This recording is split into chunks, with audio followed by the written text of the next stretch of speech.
Chers amis, chers compagnons et chers camarades, merci à tous pour votre présence pour cette manifestation du 18 juin organisée par les clubs Penser la France.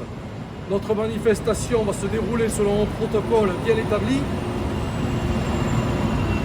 Lecture de l'appel du général de Gaulle, plusieurs prises de parole et ensuite nous conclurons en chanson avec le grand chant révolutionnaire, le chant du départ de 1794. Je cède donc la parole à Gligor pour la lecture historique de l'appel du 18 juin. Merci. Les chefs qui, depuis de nombreuses années, sont à la tête des armées françaises ont formé un gouvernement. Ce gouvernement, alléguant la défaite de nos armées, s'est mis en rapport avec l'ennemi pour cesser le combat. Certes, nous sommes submergés par la force mécanique, terrestre et aérienne de l'ennemi. Infiniment plus que leur nombre, ce sont les chars, les avions, la tactique des Allemands qui nous font reculer. Ce sont les chars, les avions, la tactique des Allemands qui ont surpris nos chefs au point de les amener là où ils en sont aujourd'hui. Mais le dernier mot est-il dit? L'espérance doit-elle disparaître? La défaite est-elle définitivement? Non. Croyez-moi, moi qui vous parle en connaissance de cause et vous dis que rien n'est perdu pour la France, les mêmes moyens que nous ont vaincus peuvent faire venir un jour la victoire. Car la France n'est pas seule. Elle n'est pas seule. Elle n'est pas seule. Elle a un vaste empire derrière elle. Elle peut faire bloc avec l'empire britannique qui tient la mer et continue la lutte. Elle peut, comme l'Angleterre, utiliser sans limite l'immense industrie des États-Unis. Cette guerre n'est pas limitée au territoire malheureux de notre pays. Cette guerre n'est pas tranchée par la bataille de France. Cette guerre est une guerre mondiale. Toutes les fautes, tous les retards, toutes les souffrances n'empêchent pas qu'il y a dans l'univers tous les moyens nécessaires pour écraser un jour nos ennemis. Foudroyés aujourd'hui par la force mécanique, nous pourrons vaincre dans l'avenir par une force mécanique supérieure. Le destin du monde est là. Moi, général de Gaulle, actuellement à Londres, j'invite les officiers et les soldats français qui se trouvent en territoire britannique ou qui voudraient s'y trouver avec leurs armes ou sans leurs armes. J'invite les ingénieurs et les ouvriers spécialistes des industries d'armement qui se trouvent en territoire britannique ou qui viendront y s'y trouver à se mettre en rapport avec moi. Quoi qu'il arrive, la flamme de la résistance française ne doit pas s'éteindre et ne s'éteindra pas. Demain, comme aujourd'hui, je parlerai à la radio de Londres. Merci. Chers compagnons, chers camarades et chers amis, tous les 18 juin, nous nous réunissons ici même, au 48 rue du Four à Paris, pour commémorer une des pages les plus glorieuses de notre histoire contemporaine. Et ce 18 juin 2024 revêt, nous le sentons tous, une signification toute particulière dans le contexte de guerre générale en Europe et dans le contexte politique national incertain qui est le nôtre. Une fois de plus, nous nous réunissons ici pour nous souvenir, mais aussi pour nous ressourcer. Nous souvenir bien sûr de cet appel du 18 juin 1940, quand un général plein de panache lança de Londres un appel à la résistance et au combat. Des femmes, des hommes étaient déjà en train de se lever partout en France, auteurs souvent isolés de gestes désespérés, mais pleins de courage. Nous pensons ici aussi à l'appel de Charles Tillon, le 17 juin 1940, la veille, au nom du Parti communiste clandestin. Petit à petit vinrent ainsi les élans partagés. Communistes, gaullistes, républicains fidèles à Valmy, militants, monarchistes, syndicalistes respectueux de leurs revendications, socialistes dignes de l'héritage patriotique internationaliste de Jaurès, chrétiens, laïcs, ceux qui croyaient au ciel et ceux qui n'y croyaient pas. Tous se rejoignirent dans le Conseil national de la résistance organisé par Jean Moulin, que nous admirons tant. Ici et maintenant, nous voulons nous souvenir de ces femmes et de ces hommes qui prirent le risque de la fidélité et de l'engagement pour la France, fort l'honneur. Nous ressourcer ensuite, en ce 18 juin 2024, nous sommes ici réunis ce soir dans un contexte particulièrement grave. Grave parce qu'inquiétant pour la France et les Français. Nous pensons d'abord bien sûr au contexte international. La guerre arrive avec sa cohorte de souffrances, de drames et de bêtises humaines. La guerre arrive et des jeunes gens français vont mourir loin de leur foyer, loin de leur famille. Il y aura des pleurs, il y aura du sang. La guerre arrive et les Français vont souffrir pour et par la volonté de la finance internationale, de la gouvernance mondiale qui en a décidé ainsi. Dans un tel contexte, il nous faut faire face. Faire face, cela signifie qu'il nous faut d'ores et déjà nous inscrire dans la dynamique de résistance. Une résistance totale contre ce désordre imposé. Et justement, ce contexte mondial se double, ce n'est bien sûr pas un hasard, d'un contexte français particulier. La crise politique française actuelle atteint aujourd'hui sa forme paroxystique avec cette dissolution surprise improvisée, mais qui obéit précisément à la nécessité dictée par la catastrophe mondiale qui vient. Le pays s'interroge, le pays est inquiet, les Français ont raison. En ce soir du 18 juin, en ce lieu, nous pouvons donner quelques signes pour les temps qui s'annoncent. Constater que la France a un besoin urgent de redressement moral et spirituel, autant que politique et social. Dans quelques jours, les Français vont désigner une nouvelle majorité parlementaire pour diriger le pays. C'est l'occasion ici ce soir de donner plusieurs mots d'ordre patriotiques. Le premier mot d'ordre est clair. Il faut faire un barrage total à la majorité présidentielle sortante. Il faut sanctionner lourdement ceux qui ont précipité le pays dans la déroute économique, sociale et politique. Il faut sanctionner lourdement ceux qui ont travaillé contre la France. Il faut en finir avec le macronisme. De toute façon, les Français y sont prêts, tant mieux. Dans quelques jours, la France va se donner une nouvelle majorité parlementaire pour diriger le pays. Elle sera soit une majorité LFI élargie, soit une majorité Rassemblement national élargie. Dans les deux cas, nous pouvons dire que les uns comme les autres devront s'atteler à deux priorités. Première priorité, faire retour à la France. Le retour de la France en tout point, en tout lieu, c'est-à-dire la réaffirmation de la pleine souveraineté française sur toutes les politiques essentielles régaliennes. Il faut d'urgence stopper le délitement de la France. Deuxième priorité, réaffirmer l'esprit élevé de la France. Quel est-il?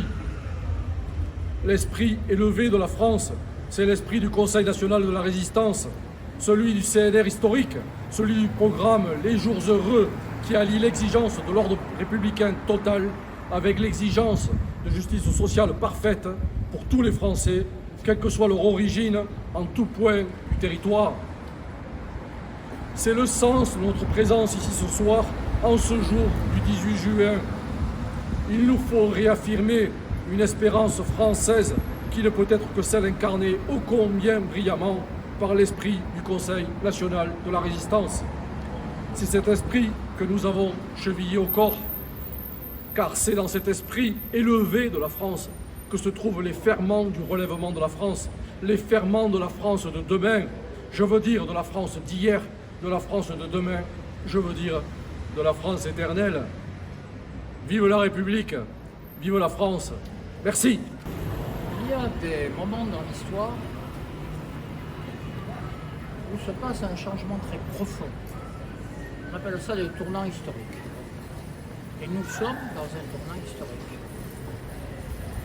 Il y a des défis qui n'étaient pas là hier, comme par exemple les défis climatiques, mais il y a surtout un équilibre général, équilibre géopolitique, équilibre stratégique, équilibre monétaire, équilibre économique, qui de toute évidence ne convient plus. Habituellement, dans ce genre de circonstances, on peut penser que les personnes éclairées, comme on dit, Il y a ça, des gens qui appellent ça des élites, n'exagérons rien, mais réfléchissent, se posent des questions quant à savoir comment analyser le fait qu'un monde disparaît et comment analyser le monde qui peut arriver, donc avoir une idée des nouveaux équilibres. La particularité de la France aujourd'hui est qu'elle a une classe dirigeante extraordinaire qui considère qu'il n'y a rien à changer, qui donc ne se pose aucunement la question de savoir ce qu'il faut faire à la place. C'est-à-dire qu'elle est complètement à contre-temps. Je dois dire qu'il était particulièrement intéressant de signaler ce fait le 18 juin 2024, c'est-à-dire le jour anniversaire du moment où Charles de Gaulle, général, lançait son appel depuis longtemps. Il faut reconnaître que cet homme voyait les dangers, présageait les conflits, envisageait la sortie. Il a pour cela, et de manière constante, quitté son pays, ses biens, son métier, sa famille. Ça fait rien, il voulait le faire parce qu'il pensait qu'il fallait le faire. Hein, comme disait le philosophe Alain, penser c'est dire non. De nos jours, c'est une pensée assez peu répandue. Alors voilà, y a-t-il encore dans notre pays des gens, des responsables qui savent dire non? Quand on voit ce qui se passe en particulier lors des élections en ce moment, on en doute. Ils veulent surtout revenir au statu quo ante, ne rien pas changer grand-chose. Et je me dis que donc nous devons porter la parole, non pas de brutalité, de changement, non. À titre personnel, je déteste la violence. Bon. Mais détester la violence, ça ne veut pas dire accepter n'importe quoi. Et lorsqu'un système ne marche plus, il faut qu'il change. Pour changer, ben effectivement, la question c'est changer quoi et surtout qui le change. Changer quoi? Bon, cette question est posée de manière permanente depuis des années. Qui le change? C'est là qu'il y a un problème. C'est que les responsables veulent le dire, c'est toujours nous. Or, le seul corps politique qui est habilité en démocratie à dire ce qu'il faut faire et comment il faut changer, c'est ce qu'on appelle le peuple. Or, le peuple, bien sûr qu'il existe. Encore faut-il qu'on lui permette d'exister. Tout est fait pour l'empêcher. Hein, rappelons-nous, le 29 mai 2005, le peuple français a dit clairement qu'il ne voulait pas un texte, et le président de la République, le républicain, a dit vous pouvez dire ce que vous voulez, je m'en fous, je le fais quand même. Voilà. Et nous sommes devant ce genre de contradiction. Il faut réaffirmer la souveraineté.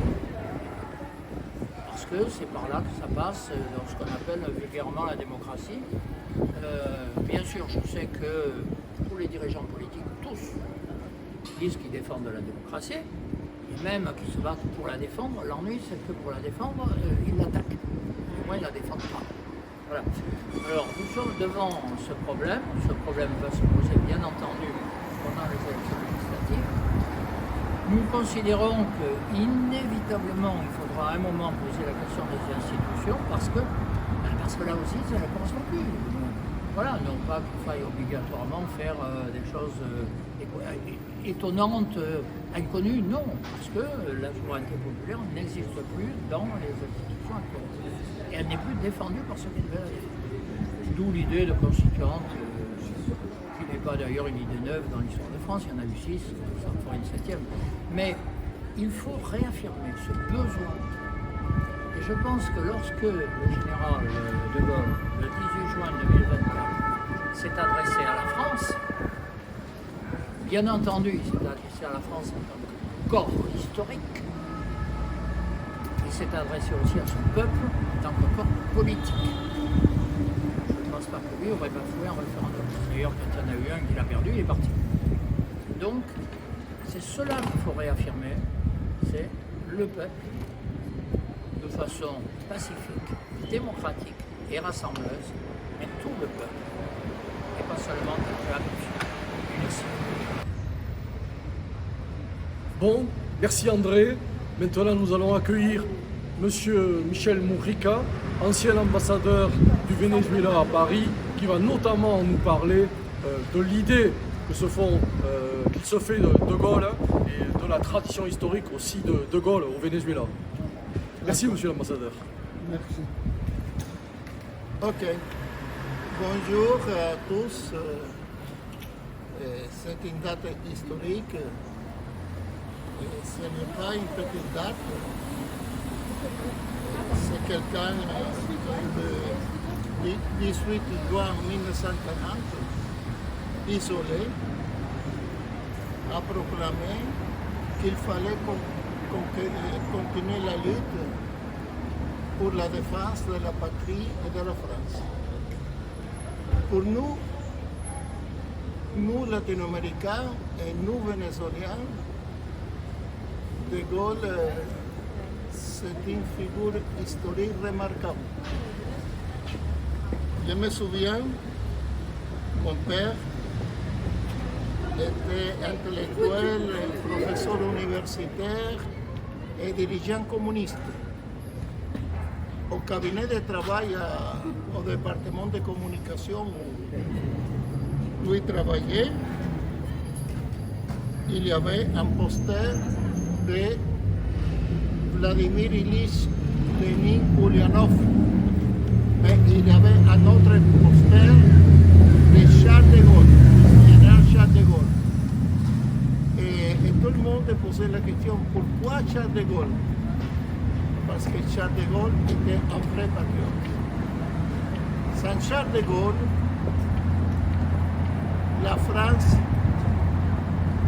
n'aurait jamais joué le rôle qu'il a joué après la Deuxième Guerre mondiale.